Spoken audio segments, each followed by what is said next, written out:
নিশ্চয়ই আপনাদের কোনো নির্দেশ দিবে, সেই নির্দেশ অনুযায়ী আপনারা পালন করবেন।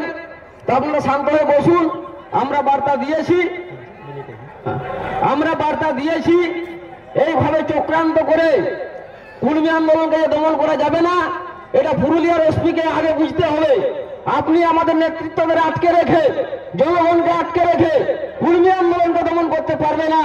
এইটুকু বোঝার ক্ষমতা যদি আপনার নেই, তাহলে অতি শীঘ্রই আপনাকে পুরুলিয়া ত্যাগ করতে হবে, এই বার্তা আমি দিয়ে রাখছি। তো বন্ধুগণ, আমরা আজকে যে প্রতিবাদী সভা, সেই সভার যে কাতারে কাতারে মানুষ, এই মানুষের আবেগ উচ্ছ্বাস, প্রতিবাদের যে ভাষা, সেই ভাষা যদি এই সরকার না বুঝতে পারে, তাহলে আগামী 26-এ আমরা কাকে ক্ষমতা আনবো সেই চেতাগ্নিটাও দিয়ে রাখছি।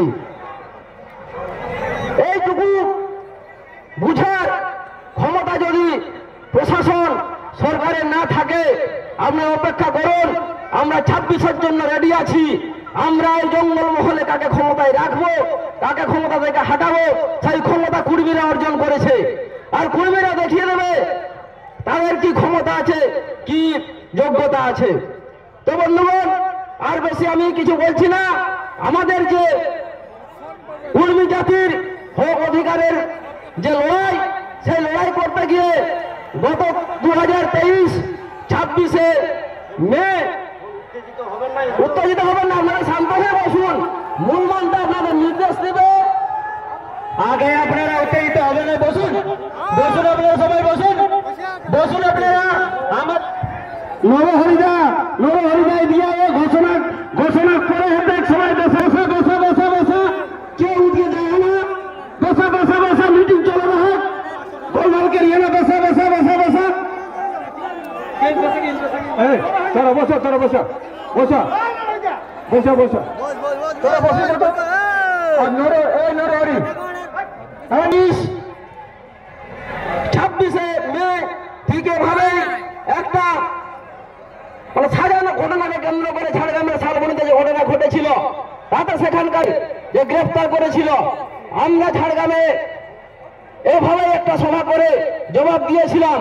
সেখানে পুরুলিয়া, বাঁকুড়া, মেদিনীপুর থেকে কাতারে কাতারে মানুষ সেখানে পৌঁছে জবাব দিয়েছিল। আর আজকেও পুরুলিয়ার এসপি যে ঘটনা ঘটিয়েছে জিউদারিতে, কোটশিলাতে, তারই প্রতিবাদে যে কাতারে কাতারে মানুষ এসেছেন, যে প্রতিবাদ দেখিয়েছেন, তা আমাদের বাস্তবে একটা শক্তি তৈরি করছে এবং সেই শক্তিকে আমাদের কাজে লাগাতে হবে।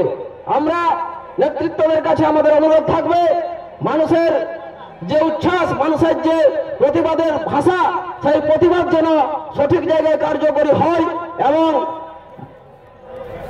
সঠিকভাবে তার রূপায়ণ হয়। এইটুকু বলে আমি আমার বক্তব্য শেষ করছি।